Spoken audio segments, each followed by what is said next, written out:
Good afternoon. Would you like to try a free sample of our double fudge brownie? Oh, sure. That's very good. I'll just take one more, just to be sure. Yep, still very good. Some things never change, like never being able to take just one free sample. And Geico saving folks lots of money on their car insurance. Is that macadamia nut I taste? Let me take one more. Sir? Yeah, I thought so. 15 minutes could save you 15% or more. The following is a Hoop Ball presentation.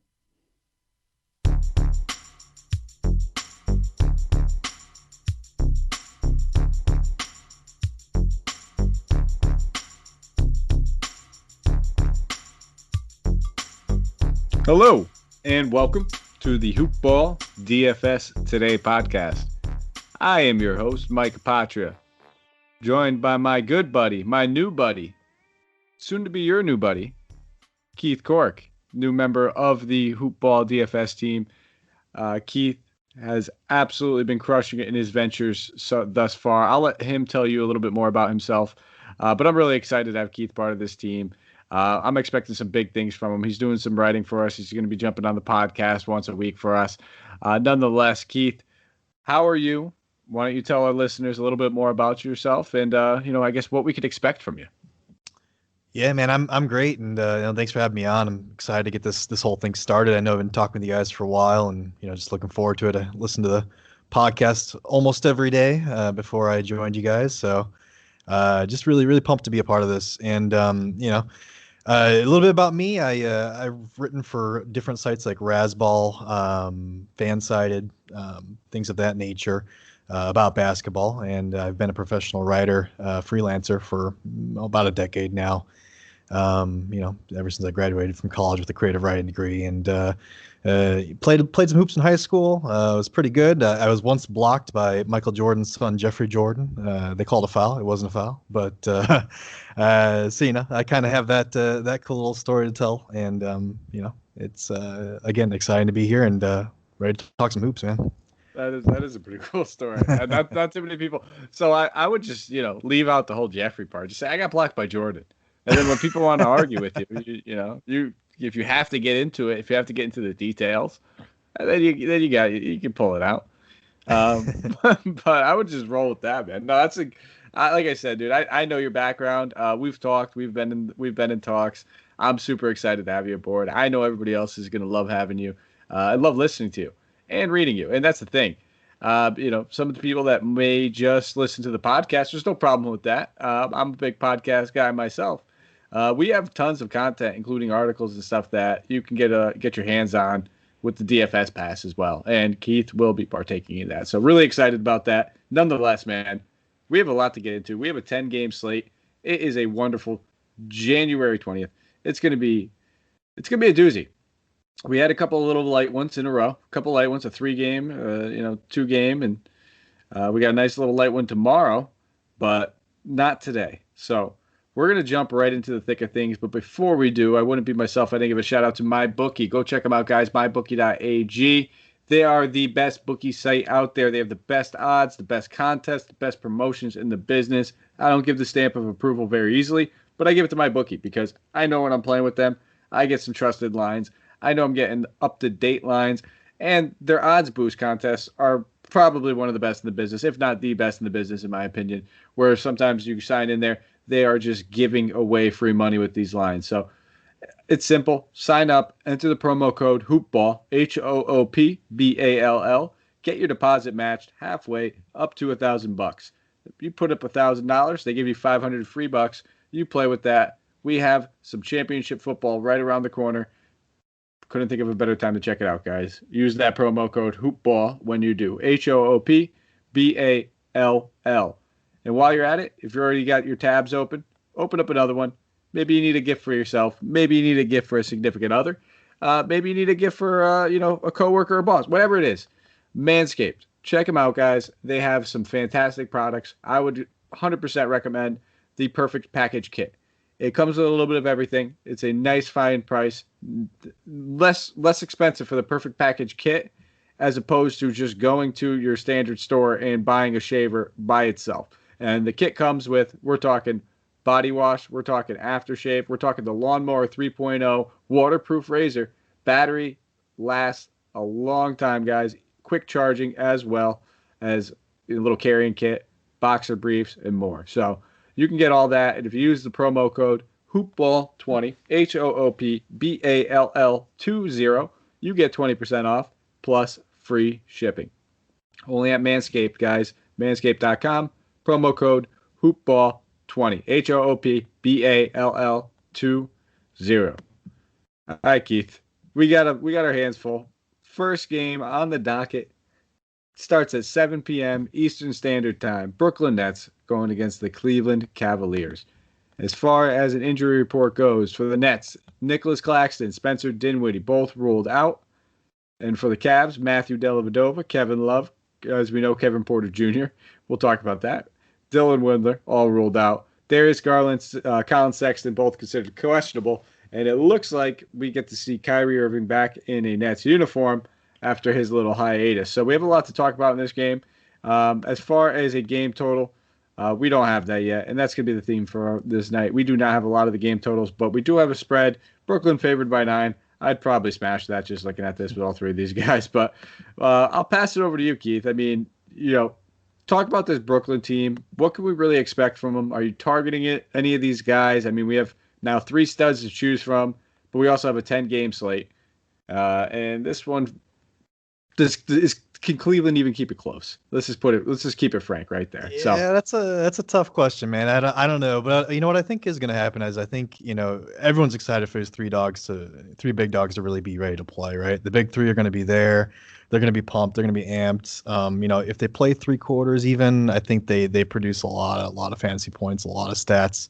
Kevin Durant 10.5 and James Harden at 10.9. I don't know. Those guys are a little high in the price points, but Kyrie Irving at 9,000, I'm definitely targeting him. One of my favorite point guard targets on the slate, tonight. And I also like actually DeAndre Jordan at 5,500.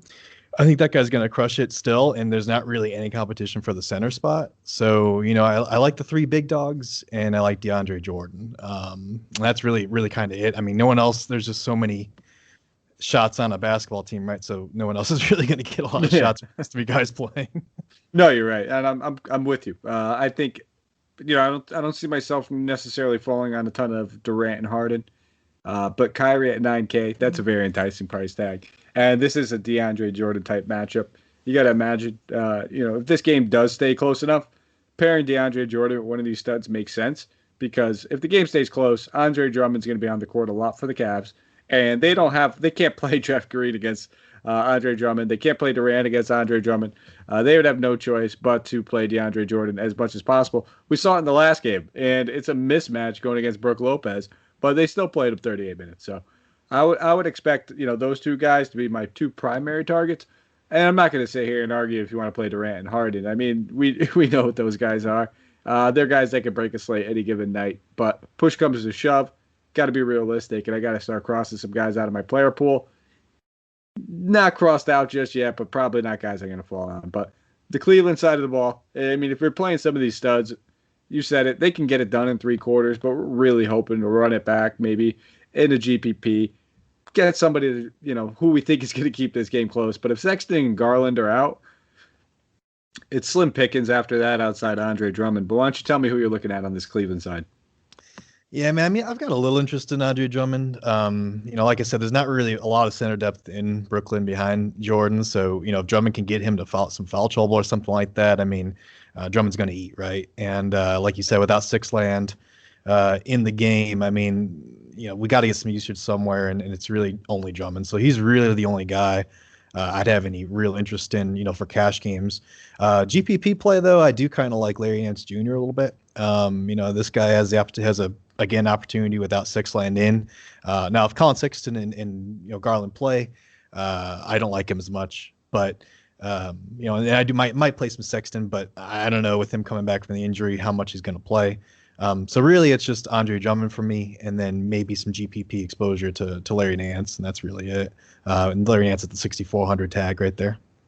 Yeah, I mean, I don't like a lot on this Cleveland side of the ball, but I got to be enticed a little bit about some of these. If these Cleveland guys, which they seem to be ready, going against the team that they were just traded from. Jared Allen, he's not the guy I'm talking about. It's Torian Prince. 4K. Just a solid GPP type value, I think. If we see Garland out and Sexton out, there's going to be minutes available. Porter Jr. is already rolled out with the whole debacle of him throwing food and yelling about Torian Prince taking his locker. And I just see some available minutes. I mean, Okoro's been playing heavy minutes, and he's been playing solid with them, don't get me wrong.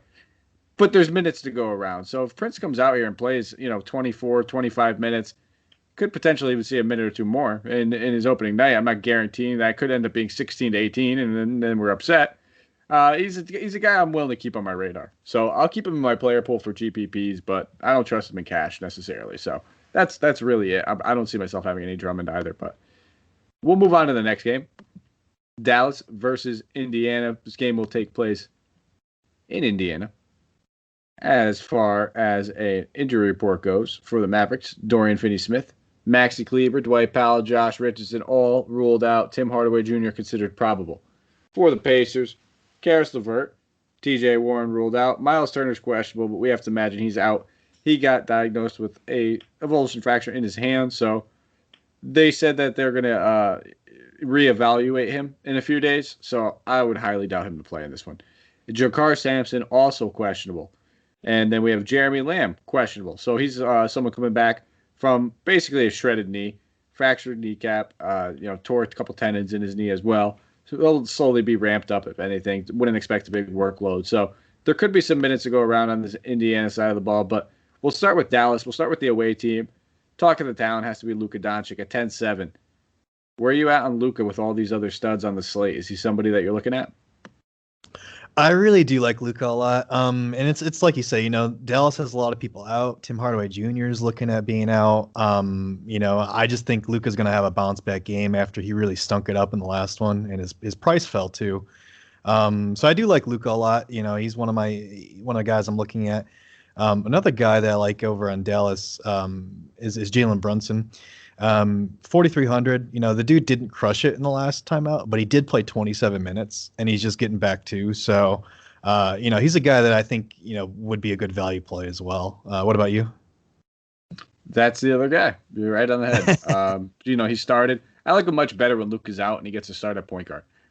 We generally get to see him rack up some more of those counting stats. I mean, Luka, as you can imagine, he absorbs a hefty amount of usage. So it's not the same kind of thing where we get the Brunson auto chalk play, playing point guard, no Luka kind of thing. But he's definitely in play for me. He's still a great value, I think, at 4,300. Makes sense for cash. We're probably looking at, a 20-point floor. Probably has a nice little 30 to 32-point upside in there as well in this type of matchup. So, especially with Indiana, most likely looking to run small ball, especially if Jakar Sampson's out, he should see plenty of run. So, played 27 minutes in his first game after he came back from COVID. I do like that play as well. Moving on to the other side of the ball, though, Indiana. This team, we kind of have to wait and see what the approach and which way they're going to do this, because no Miles Turner, most likely no Jeremy Lamb. We know Karis LeVert's not taking the court anytime soon. And then if Jakar Sampson doesn't play, we might see that same lineup of Domantas Sabonis at the 5 with Doug McDermott at the 4, Holiday, Brogdon, and then Sumner. I mean, we have a ton of options.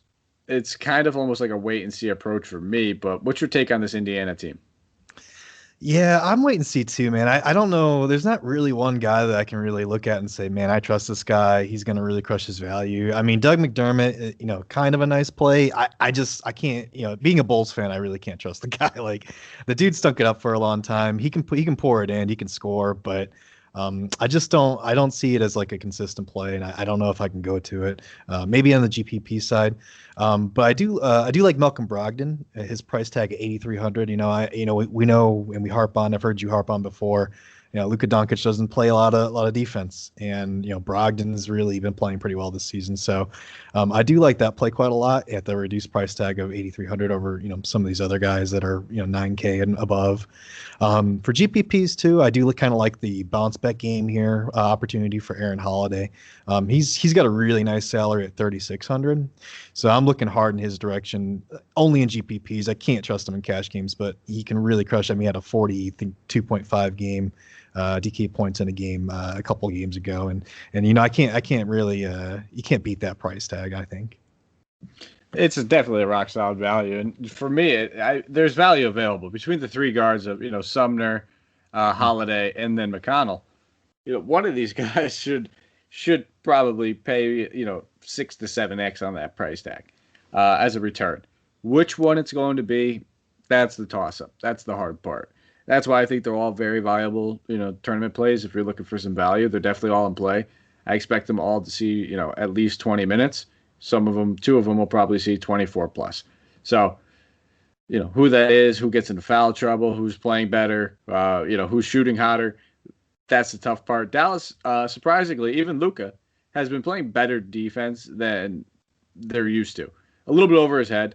A lot of these blocks and stuff like that, that's not going to necessarily continue. Nonetheless, they've been playing good team defense. They're missing a lot of bodies, but a lot of it starts with Willie Cauley-Stein, actually, since he entered that lineup. So I don't mind playing Brogdon. I would expect that last game where he shot 7 to 21. That's not going to be the norm.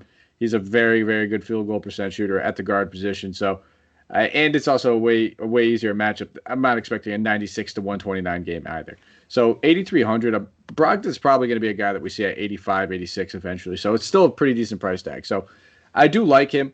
And then I'll probably with you fade the McDermott and then look for just at some of that value. And Goga at 35 isn't completely ruled out. He's not necessarily a plug and play. I expect him to probably be overplayed unless he draws the start. That's one thing. But he's probably going to end up looking at like 20 to 18 minutes, somewhere around there. He's not going to slot into that center role that Miles Turner played and play 36 minutes or anything like that. The dude's played one game this season, and he's got the block and rebound potential, but it's kind of like a fool's gold play just to be expecting that right off the rip. I'd rather wait and see at least. But we'll slide on to that next game. Boston Celtics looking to travel to Philly, take on the Sixers. Going to be a good game. We're getting some bodies back in this one. Boston Celtics, Carson Edwards, Romeo Langford, Jason Tatum all ruled out. For the Sixers, Mike Scott, Vincent Poirier all ruled out. As far as a game total, we do not have one. As far as the spread, we have one. Philly favored by 5. So we'll start with this Boston team. Still no Tatum, but they're getting healthier slowly. They got Kemba back. But what are you looking at? Yeah, man, I have to like Jaylen Brown with Tatum out. I mean, he's just going to get a lot of usage. 8,700. I think the term coined a couple podcasts ago was swallowable. It's not the sexiest price tag, but it is swallowable. So I love it. So I could swallow that, just because I know he's got a really, really decent floor, with no Tatum and a lot of shots coming his way, and he's just looked like a stud this season. So I like that play a lot. Other than that, though, man, it's pretty short and simple. Play Brown. I don't think I play any of these other Celtics. Maybe if I'm feeling really frisky, I'll play Robert Williams, Time Lord, who's supposed to be coming back, and a GPP. But that's like a huge shot in the dark, so I can't even recommend that to anybody, to be honest, with a straight face. Yeah, I mean, Joel Embiid is back, so we know that he has a tendency to put basically anybody that guards him into foul trouble. Yeah, exactly. So it only takes, one of Tice or Thompson to get, because they're probably going to run this double big against Harrison and Embiid. So if one of those guys gets into foul trouble, depending on his conditioning, he could be in store for a little bit of elevated minutes. It's a little tough to tell, what he was doing during the protocol, and was he able to run at all or anything like that. We really don't know. Probably not, is what I'm guessing. But he's young. You got to expect this guy's in good enough shape to run out there. But I'm with you. Those are the exact 2 guys I had checked off, circled, and wrote down. If you wanted to take a shot at one of these other starting front court guys, and they happen to stay out of foul trouble, they'll probably do pretty well because they're going to have to play a ton of minutes. Joel Embiid's back.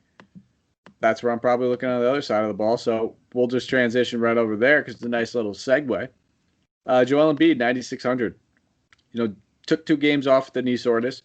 It's a big game against Boston, though. So, first game back, 9,600. I wish it was 94. I know it's only $200, but that would make me feel a little bit more comfortable. Nonetheless, it's a fantastic matchup for Embiid. I'm expecting some pretty big things out of him in this one. He's probably the one guy that I have the most interest in. If I had to look at one other guy, it would be Tobias Harris. I expect him to take advantage of this matchup. Seth Curry's back in the lineup, so we could pretty much cross out Tyrese Maxey, cross out Shake Milton at their price tags, not worry about them for a little bit. So it's just going to be the two expensive guys minus Ben Simmons. He struggled against Boston over the past about 2 seasons. But, I mean, some of that could be related to Jason Tatum, so he's not in there. But I just prefer these matchups for Embiid and Harris against the front court. I think they're both in great spots. Yeah, I'm like 100% right there with you, man. 7,200 for Tobias Harris. I mean, the guy was putting up 40 to 50 DK points when the team was at full strength. I think he actually benefits from all these guys being back and playing. So I do like that play a lot. I will say that I will play some Shake Milton in some GPPs at 5,600. I think the dude is just a stud. I think, he's going to be the 6-man role on this team. If this game gets out of hand because, Tatum's out and the Celtics are just getting rolled for some reason, Shake's probably going to end up playing a lot of minutes. So, 5,600 for Shake. I'll go that route on the GPPs, but definitely stay away in the cash games. I agree with you there. Makes sense. Yeah, maybe the ownership will definitely dip a little bit, especially with Curry back. Not everyone's going to be, chasing it. Next game, Detroit versus Atlanta. Game will take place in Atlanta. As far as an injury report goes, for the Hawks, Bogdanovich, Chris Dunn, Danilo Gallinari, all ruled out. DeAndre Hunter and Trae Young are probable. Cam Reddish, questionable. Pistons, Killian Hayes ruled out. Frank Jackson is probable.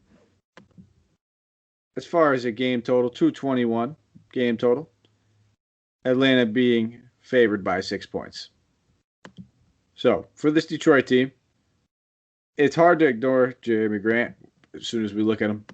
As much as I just despised wanting to play this guy coming into the year, thinking he'd struggle from the floor, he hasn't. He's exceeded expectations. Actually, the more that they talk about him in the press, the more they say that they need to get him more shot attempts. So, 7,700. He's probably the number one guy I'm looking at on this Pistons team. He's priced up.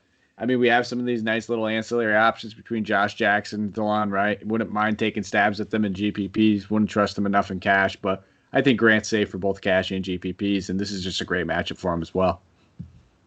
Yeah, I'm right there with you. Grant, I was the same with Grant coming in. I didn't think he could be the top guy, the top dog, and he's just crushed all expectations and making me eat my words every step of the way, which is great for him. Not so great for me, but if I can benefit off of it, I will play some Jeremy Grant at 7,700. I do also like Derrick Rose at the 5,400. He's scored over 30 DK points last 2 games. It seems like he's going to have a pretty solid role as long as he's on the floor, which is always a big question mark. But if he's playing, he's going to be scoring, and so I like him at that 5,400 price range. GPPs, yeah, I got Josh Jackson at 4,000. It's a good price for a guy that was just scoring off the wall to begin the season. And maybe if I need to save some cash for a GPP, I might go Isaiah Stewart, who's at 3,200. I just think he's going to play more and more as the season grinds on, as the Pistons just keep losing ball games. Mason Plumlee, good player, but there's no reason to play him a lot of minutes on a team that's, whatever the record is, really bad. so I kind of like that as a GPP play also.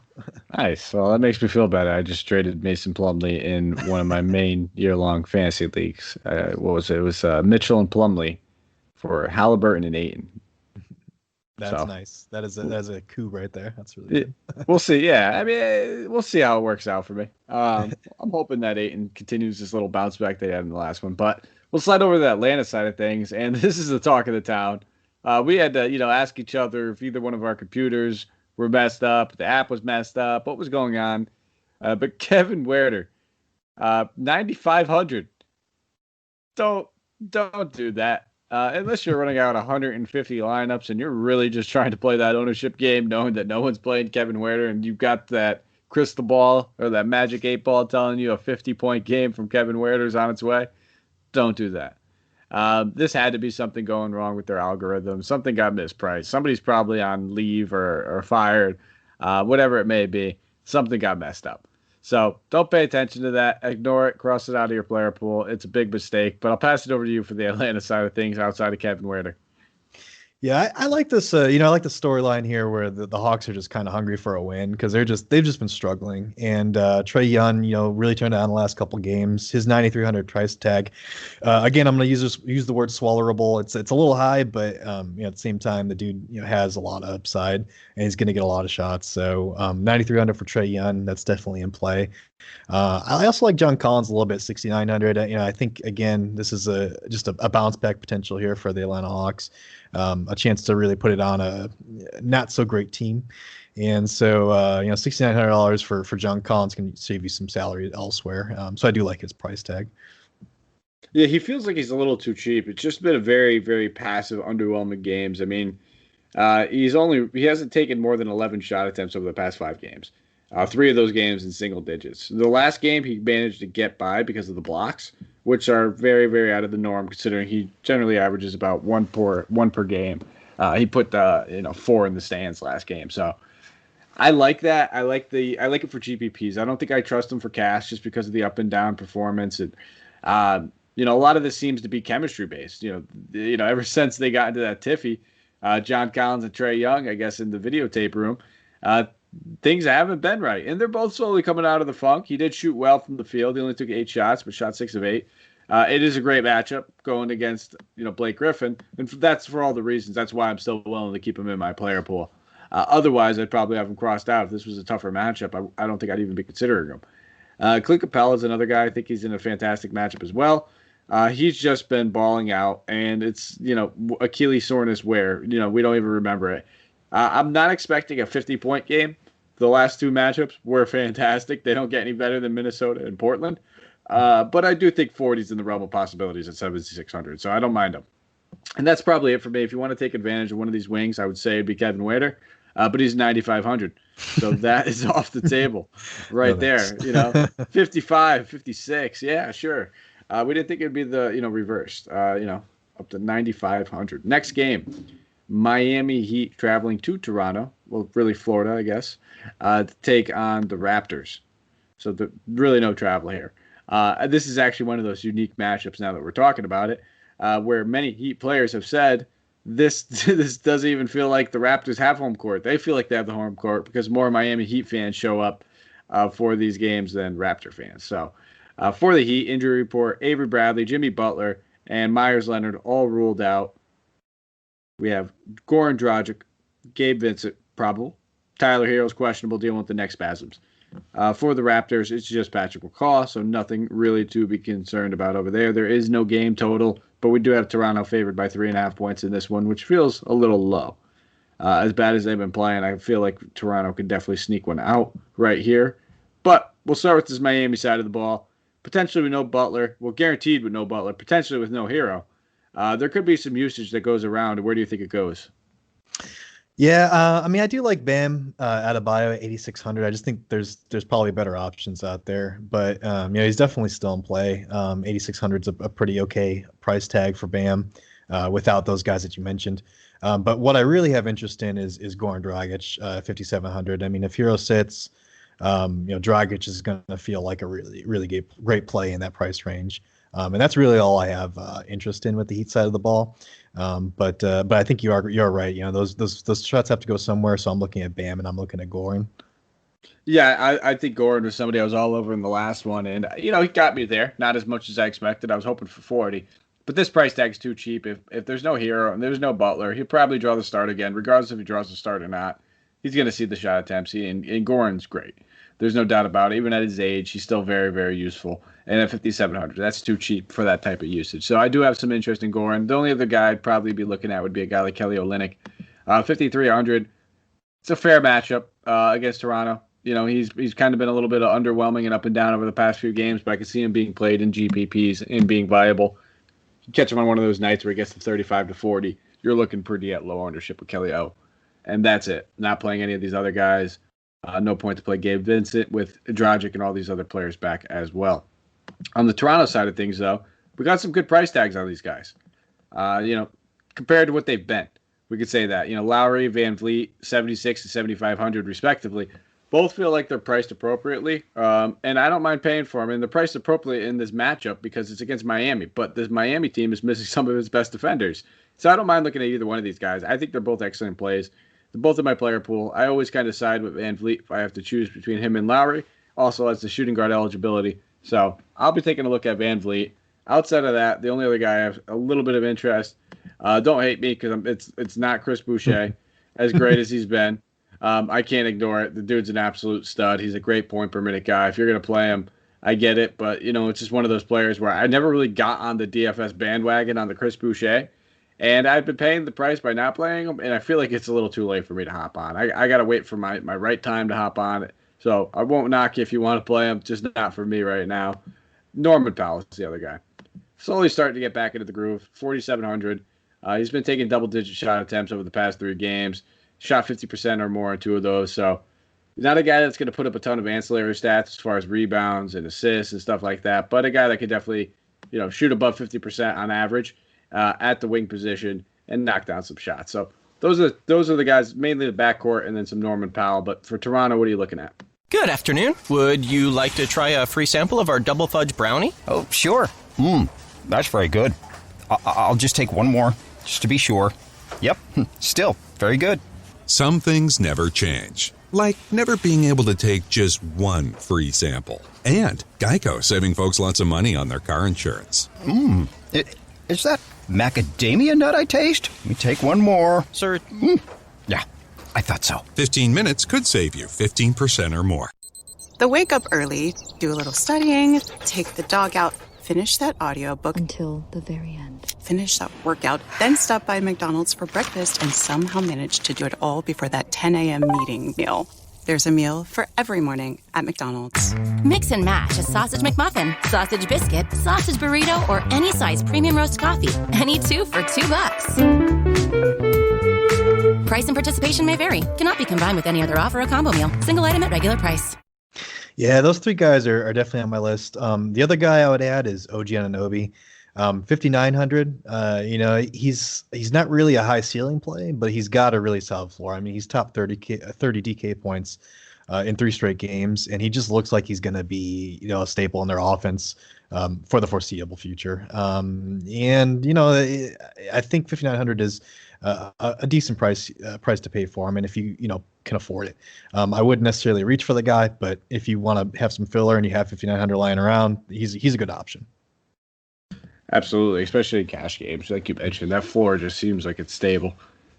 Moving on to the next game, 8 p.m. Eastern Standard Time game. Orlando Magic traveling to Minnesota, take on the Timberwolves in this one. Forward injury report, Timberwolves, Juancho Hernan-Gomez, Ricky Rubio ruled out. Josh Okogie is probable. Karl Anthony Towns ruled out as well.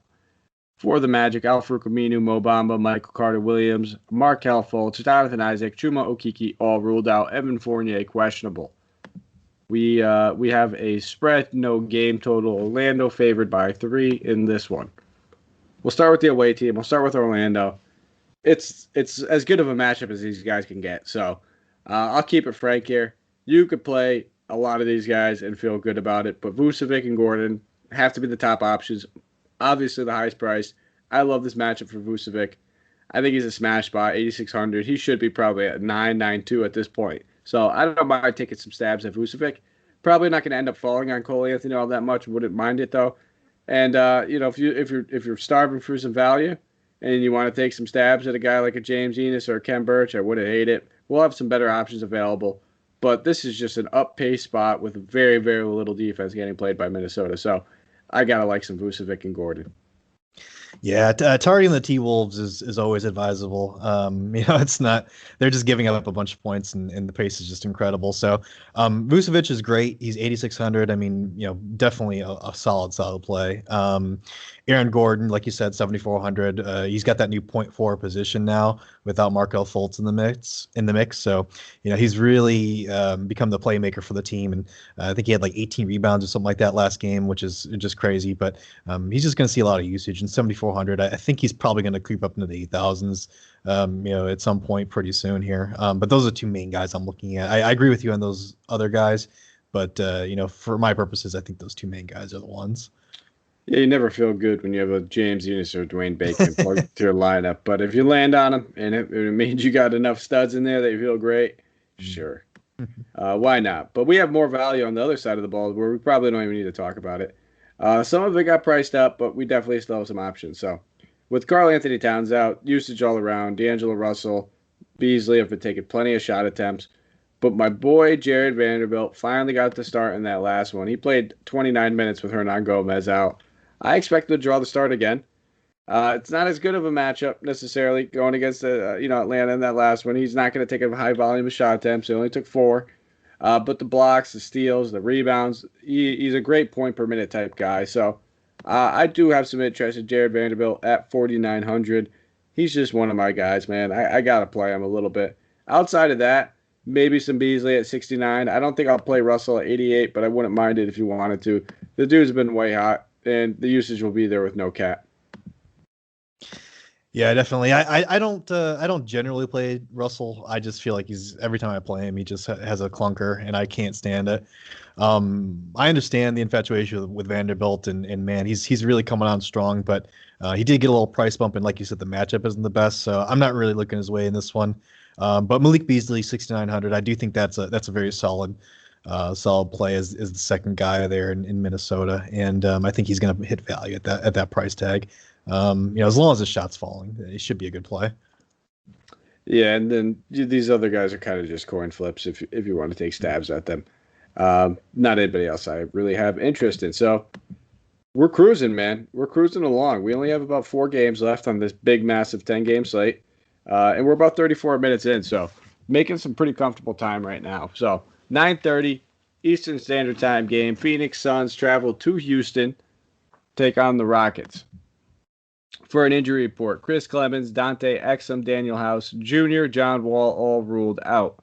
Sterling Brown considered questionable. For the Suns, Damian Jones, Dario Saric, Jalen Smith all ruled out. Campaign is questionable. We do not have a game total, but we have Phoenix favored by 6 in this game. I'll pass it over to you for Phoenix. Why don't you touch on this team? I mean, Houston's still kind of figuring things out, but we kind of know what to expect from this Phoenix team. And who are you looking at? Yeah, I mean, I do like some guys here more so for GPP than I do for cash games. I like Chris Paul just because his ownership in GPPs is always underrepresented, and he has the ability to put up really elite stats and a really elite game. He hasn't really done it yet, so I'm just waiting for that to happen. So 7,200 for that price tag, for a GPP that makes sense. Cameron Johnson's moving into the starting lineup. Looks like it's going to stick. So 3,900 looks like a really, really good price tag for him. I think I like him a little bit more for GPPs just because he is really reliant on the shot falling. He's going to shoot a lot of threes. If it's not hitting, he's got, a pretty low floor, but his ceiling's pretty high too. So more of a GPP play for me. My favorite play on the Phoenix side of the ball, though, is Mikal Bridges, 5,700. Just a solid guy, solid floor. I think it's a pretty good matchup for him. So what about you? I'm with you. I think the wings are what I'm targeting. It's Bridges, it's Cam Johnson. I think Cam's pretty safe, actually, for cash. I wouldn't mind using him. Just going off of some of the options we've talked about, he played 23 minutes in the last one. I think that's safe to say that's probably going to be his new floor for minutes now he's in that starting lineup. And any game that gets out of hand, he's not the guy that I think is going to be yanked early. It would be guys like Crowder. Crowder's not going to play garbage time necessarily. He's a veteran. So I don't mind looking at Cam Johnson, cash and GPP. I think he's going to be highly owned in both, actually. So 3,900, that's a great price tag, like you said. And then Bridges. You got to imagine with this new Houston team kind of figuring things out, not having a real true point guard, there's going to be turnovers. And when there's turnovers, Bridges smells them out. So I do like this game for Bridges. Very fair price tag at 5,700. Houston side of the ball. I was all over Oladipo on that last one. It felt good getting him.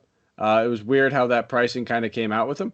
Nonetheless, it was a guard against the Bulls. We were able to take advantage of it. Not a similar matchup whatsoever. Phoenix plays absolutely fantastic defense, so it's tough. The usage is going to be there. It's still a very good price tag for what he's going to be looking at for this point on. I just don't see myself landing on Victor Oladipo, and I don't see myself landing on too many of these Rockets in general. Maybe outside of a stab on a guy like an Eric Gordon. I think that's still a fair price tag. I got him at 5,500. Yeah, I still like Depot just with John Wall out. I just think, he had a lot of PNR possessions last game, and I think that's going to be the case again. 7,800 is a pretty decent price tag. It's not my favorite play, but I could see looking that way. Christian Wood, I think he's fairly priced to 8,400. I think, he's really the guy that it starts and ends with over in Houston. So, I don't fault anybody for playing Christian Wood ever now that James Harden's out of town. So he's a decent play. DeMarcus Cousins at 4,600. For GPPs, I would look that way. It's a little high, but and he's burned me already twice this season. But the dude can put up fantasy points in a hurry. So for GPPs, I would like that as a really low ownership play, I think. Absolutely. I don't mind that. And that's the thing. You're never going to sit here and get me arguing with you about Christian Wood. And even if you want to say Oladipo, I think they both have fantastic usage. They're both priced maybe a little underpriced for what they're getting on a nightly basis in the roles that they have. It's just the matchup that's kind of giving me a little bit of a hard time right now. Phoenix has slowed games down, put the clamps on, played a lot of half-court ball. So I kind of want to, I have 10 games. If I don't need to go there, I'm not going to force myself. But if I land on them, I don't mind it whatsoever. On to the next one. San Antonio Spurs going to Golden State, the Bay Area, take on the Warriors. For this game, as far as injuries, Marquise Chris, Klay Thompson. I mean, these are all the same ones. No one really knew except for Andrew Wiggins is considered questionable. Right knee soreness. That's the big one that we're waiting on. He was questionable one time prior with a hamstring earlier in the year. Played, so we will be waiting. And, of course, it's a late game. And, of course, one of my favorite value plays would be in this game if he sits. So we'll have to wait on that news. On the Spurs side, Keita Bates-Diop, Drew Eubanks, Lucas Samaniak, Quindary Weatherspoon, and Derek White all ruled out. We have a 228.5 game total. Golden State favored by 1. We'll start with the Spurs side of the ball. Everyone's pretty much back outside of Derek White, and we're kind of getting to see this team mesh. Aldridge playing a little bit better. This is going to be a pretty solid matchup for everybody involved, and if I had to say I'm leaning towards anybody, it would be my boy DeJounte Murray, coming off of a near triple-double. Just seems like a rock-solid guy that in these types of matchups where, he's going to have to play big minutes. I don't expect him to keep Steph Curry in check, but he's the best option that they probably have to do so. So, I don't love anybody necessarily on the Spurs team, but I don't mind taking stabs at, Murray or a guy like Aldridge. DeRozan's in a great matchup and all, but 8,500, I don't want to pay that price tag. So those are the only two guys I'm really looking at in this one. And then maybe, you could try to capture some Jakob Poeltl again, where he's just this rock-solid point-per-minute guy who looked like he was going to play a little bit more minutes, but still hovering around that low 20 mark. Anybody on the Spurs for you? Yeah, DeJounte Murray, like you said, I think he's really in a smash spot here, 7,400 against, Steph Curry, who's really kind of a master of the Olay defense here. If his team's not helping out with DeJounte Murray getting to the rim, DeJounte Murray can have a big game. So I do like that $7,400 price tag. I also like, if you want to pivot off of DeJounte Murray, you can go Patty Mills at 5,000. It's a little bit of a steep price tag for Patty Mills, but dude's just been lighting it up all season, and it doesn't really look like there's an end in sight. So it looks like he's really filling in for that role, the Derek White double point guard role that Pop was talking about to start the season. So Patty Mills, kind of always a guy I look at. Rudy Gay, 4,900, pretty decent play. Not my favorite. But I think Jakob Poeltl actually is my favorite play here. And you were saying that Cam Johnson's your 3,900 play. I think Jakob Poeltl's mine. If I wanted to cash play, that's my guy. I don't expect LMA to totally cede the starting role to Poeltl or anything like that. But it seems like Poeltl's playing more minutes recently. So I do like that price tag, 3,900. Hey, I can't argue with it. I had some fair shares of him in that last one, and it paid off for me with his about 26 DK points. Yeah, he's a great point per minute guy, great defensive guy. He's never going to do a ton offensively, but this Golden State matchup, there's going to be shots at the rim that he can take advantage of. So I don't mind taking the flyer on him, and maybe we'll do a little off air, a little wager, a little fun bet on a Cam Johnson, Jakob Poeltl. I don't even know how I feel about that. I kind of, you might be talking to me more on Jakob at this point, but we'll slide over to the next side of the ball. Golden State Warriors. I have to have some interest in these guys. Steph Curry at 9,700. He's probably one of my favorite guys that I'd want to spend up on the slate. And outside of him, it's tough to ignore Draymond Green with how well he's been playing. He's not getting the respect of the price bump. So, as long as this guy's playing 30 plus minutes, I'll take advantage of him at that 5,400 price tag. Yeah, I've definitely got those two guys, and then obviously, if Wiggins sits, you got to look pretty strongly at Kelly Oubre Jr. At 5,500. I mean, he's probably going to get some of that usage from Wiggins.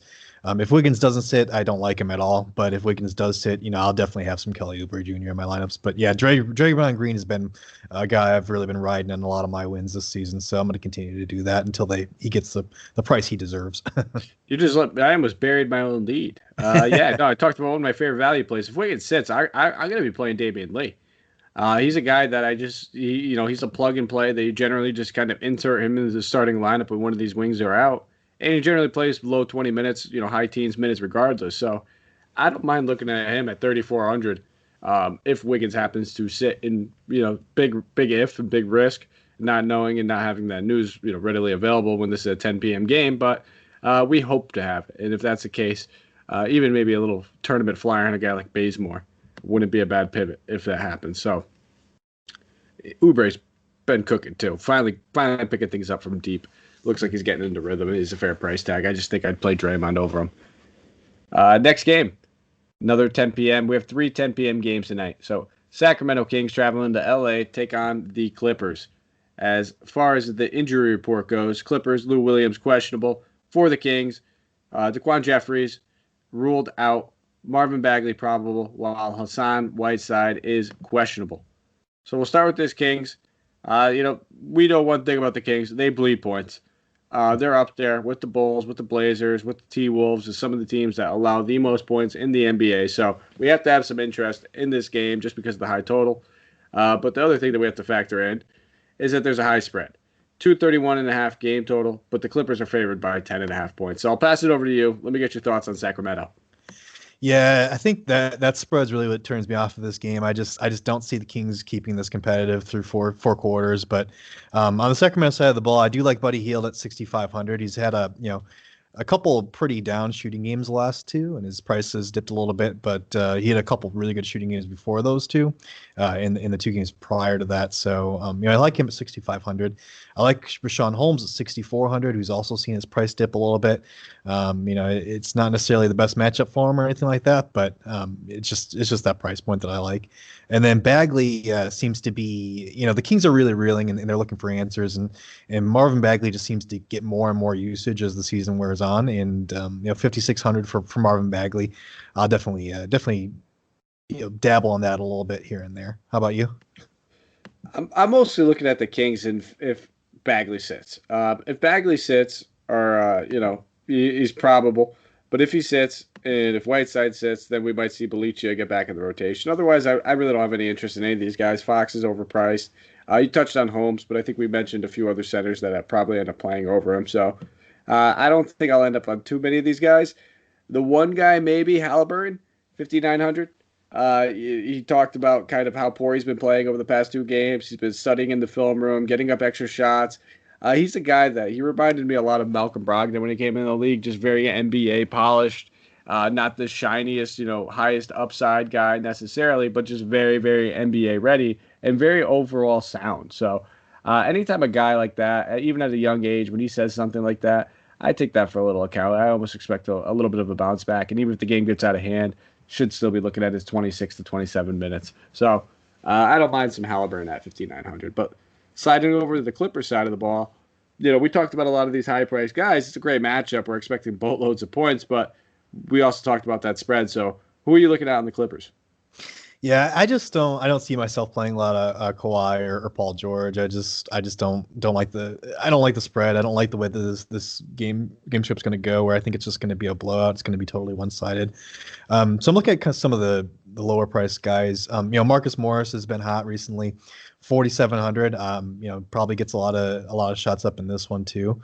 And Luke Kennard at 4,300. The dude's been on 5 of the last 2 games also. So I'd be looking his direction as well. Those are really the only 2 guys I'm looking at, though, just because I just don't like the spread. Yeah, no, and I respect that, and I can't disagree with it. We talked about it, a couple of the high-priced guys, and when it comes down to Paul George, Kawhi Leonard, they become GPP pivot type plays. You can't trust them in cash with that spread.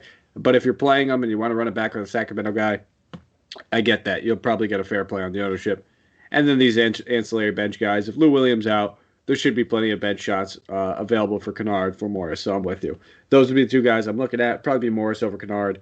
Just don't trust that the field goal percentage maintains for Kennard. I expect that to dip off. Could just be in a hot streak. We might get one more game out of it. I just don't want to bet on Luke Kennard at 4,300 when we talked about so many other guys around that 4K price range already. But we have one game left, one final game. And before we get to it, I have to give a quick shout out to those who don't know about the Fantasy Pass. So, people, check out the Fantasy Pass. Head over to hoop-ball.com. If you're listening to this podcast, odds are you've already been there. You've already checked out the site. But what you haven't checked out, possibly, is the Fantasy Pass, which allows you to get access to all the behind-the-scenes stuff that we have going on, whether it's our Discords, which we have 3 separate ones: Wager Discord, DFS Discord, Season-Long Discord, multiple chat rooms in all 3 of those categories where you can just get at pros, get at our experts, ask them whatever you want pertaining to whether it's your lineup that night, season-long, or maybe it's just a regular old bet that you're making at MyBookie. But check it out, guys. It is a low price, $4.99 per month, and the DFS Pass is a criminally low, only $1.99 per month. And you can get all of that access on top of more articles that are behind the paywall. So check that out, guys. Load up on the Fantasy Pass. So one game left. Memphis Grizzlies traveling to Portland. Take on the Trailblazers. For the Grizzlies, Jaren Jackson Jr., Jonte Porter, Jonas Valanciunas, Justice Winslow, all ruled out. For the Blazers, Zach Collins, McCollum, and Nurkic, all ruled out. This is going to be a fun one. This is a game where I'm expecting to have a ton of ownership, 222.5 game total. Portland favored by 1.5 points. We'll start with this Grizzlies team. There's a lot to like. And we talk about some of our favorite point guard plays. Mine's in this game. It's John Morant. 7,300 is criminally underpriced for this guy. Played 34 minutes in this last one. This backcourt bleeds points. It's not going to be any better missing some of these bodies. So I think I'm going to load up on some John Morant tonight. He's got to be one of my favorite point guard options. Yeah, man. 7,300 for John Morant is absolutely criminal. I mean, it feels like straight chalk. I mean, you kind of have to play this guy in all your lineups. And the other guy that, I'd be looking at on the Memphis side of the ball would be Brandon Clark. And my main reasoning there is, JV's out. Brandon Clark's going to be in. On the other side of the ball, you have Yusuf Nurkic out, which you have Enes Kanter in, who just doesn't necessarily play a lot of defense. So Brandon Clark 6,000 would also be in play for me just because of the matchup here. And like you said, there's going to be a lot of points scored. Yeah, and he feels like he's very viable for cash and GPPs. We know there's some upside with Brandon Clark. It's not 50-60 necessarily, but the 40 to 42, it's definitely in there. And a floor of 30. I think I just said floor of 42, ceiling of 42. Floor of 30 seems like it's very, very obtainable, which she's achieved over the past 3 games. So I'm with you. Those two guys are my top options. Not really looking at Dylan Brooks, who's been in just what looks like to be one of the worst slumps that we've just dropped him in my NBA. Season-long league, so I understand you on that one. Yeah, it's unfortunate because there's just a lot of guys behind him. D'Anthony Melton looks like, the coach mentioned that he's not out of the rotation. They were trying new things, but they don't know what they have in this guy, so we can't trust him necessarily going forward for DFS. So I'll leave it at those 2 players for me. And then if we see Tillman draw the start again, sure, 3,500. Don't know if he would in this matchup. They might just roll Clark at center. But we'll have to wait and see and kind of hopefully we have that information. But I'm not expecting him necessarily to draw the start in this one. Looking on the Portland side of the ball, I mean, we talked about Memphis. There's got to be a lot to love in this, especially with all these bodies out. No McCollum, no Nurkic. There's a lot of usage, a lot of shot attempts, a lot of different rotations that they could roll around. And in my opinion, I think it's just going to be a pretty big trickle-down effect. We're going to see a lot of that usage obviously go to Lillard, who's priced up at 10-4 now, rightfully so, totally deserving it. And then a lot of it's going to go to Covington. It's going to go to Trent Jr. It's going to go to Derek Jones Jr. Rodney Hood drew the start in the last one. Gary Trent Jr. is going to get his shots off the bench, who was cold as ice, 1 for 9 in the last one. I'm not going to argue against any one of these guys, to be honest. I think they're all very much in play. I think they're all fairly priced. If I had to pick my favorite options, Rodney Hood in the starting lineup at 3,800. It's hard to ignore. Derek Jones Jr. at 41. I think he's also a rock-solid value. And then I don't mind looking at Gary Trent Jr. in tournaments. I don't know if I trust him in cash just because we saw what the low shooting percentage could do to him. But definitely a decent bounce back candidate if you wanted to take a look at him too at 4,800. But again, I think all these guys are very much in play, but maybe you have a better gauge and maybe you have, I guess, more favorites that you're honed in on these guys. Yeah, I definitely have a long list in this game. I just, you target the Grizzlies and all these guys out. I mean, there's just going to be a lot of usage to go around, like you said. So, I like Robert Covington, 5,000. He shot 50% last game. He's been really struggling from the field. On the season, he had 13 shot attempts the game before and was 1 for 13. I just think, if he figures it out, he's going to get those shots coming his way. He's going to be getting in that pick and pop action with Dame Lillard, and I think he's going to hit some threes, and he could be due for a big one here. The other guy that I think you touched on, Rodney Hood, but I think you didn't mention Carmelo Anthony at 4,700. Someone's got to get those touches with McCollum out, and someone has to score. And Melo, we all know can put it in the hoop, right? That's like his biggest thing, is his only skill, pretty much. So I like this guy at 4,700 just to hit some value. And then GPPs, I definitely like Gary Trent for GPPs. The other guy I look at is Harry Giles at 3,100. And again, this is pretty much just saying, Enes Kanter, I'm just not a believer in his. And if he gets into some foul trouble, early, Giles comes in. Giles has a lot of point per minute upside, so I like that play in GPPs. Yeah. I can't argue. I mean, like I said, I think everybody there's like at least 6 of these Portland guys. I mean, we didn't even touch on really Lillard and Kanter, and those are the 2 highest priced guys. Yeah. And you can't argue against them either. There's a lot of these Portland guys in play. When push comes to shove, we're gonna have to cross some guys out of our player pool. But for me, it's mostly going to come down to just simply construction and position eligibility. Where I'm at with these guys, how much money do I have left? What positions do I need to fill? And I can look at Portland, and that's it.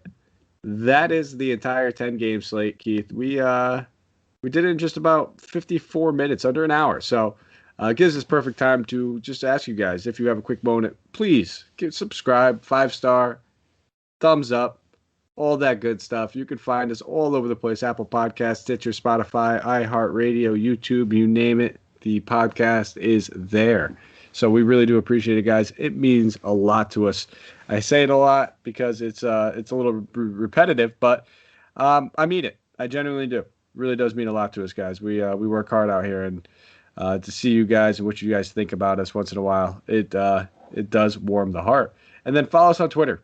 You can find me at Mike Apotria, MikeApotria. Keith, let the good people know where they can find you. You might as well just find the Hoop Ball Twitter, but you can find me at Ginsburg Beats, which is GNB3ATS. All right, that one's gonna be a hard one to remember. I'm gonna say Yes. it now. So I do struggle, but I'll gonna have to work overtime on that one. But thank you guys for listening. We will be back tomorrow. I will be out with Santino, unfortunately. It'll be a smaller slate, so don't worry. We won't have to listen to him too much. But all jokes aside, I love doing the shows with Santino every week. So, getting to do something with a buddy that you grow up with is great and all, but God, that guy can be annoying. So we'll be back tomorrow. Thank you guys for listening. For everybody over here at Hoop Ball, take care, good luck, and let's go out there and crush some lineups.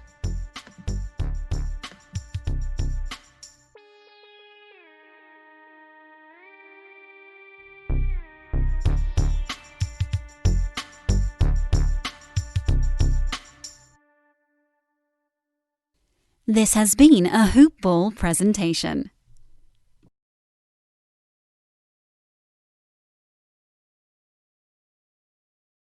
You need support, someone to help you start something new, help you see what's possible. For more than 30 years, busy adult students have trusted Indiana Wesleyan University with their dreams. IWU partners with you wherever you are in your journey to offer you flexible, affordable, career-focused education. You know why you want to earn a degree. IWU knows how to get you there. Learn more about available financial aid and see a complete list of more than 100 online academic programs at iwueducation.com. Good afternoon. Would you like to try a free sample of our double fudge brownie? Oh, sure. That's very good. I'll just take one more, just to be sure. Yep, still very good. Some things never change, like never being able to take just one free sample. And Geico saving folks lots of money on their car insurance.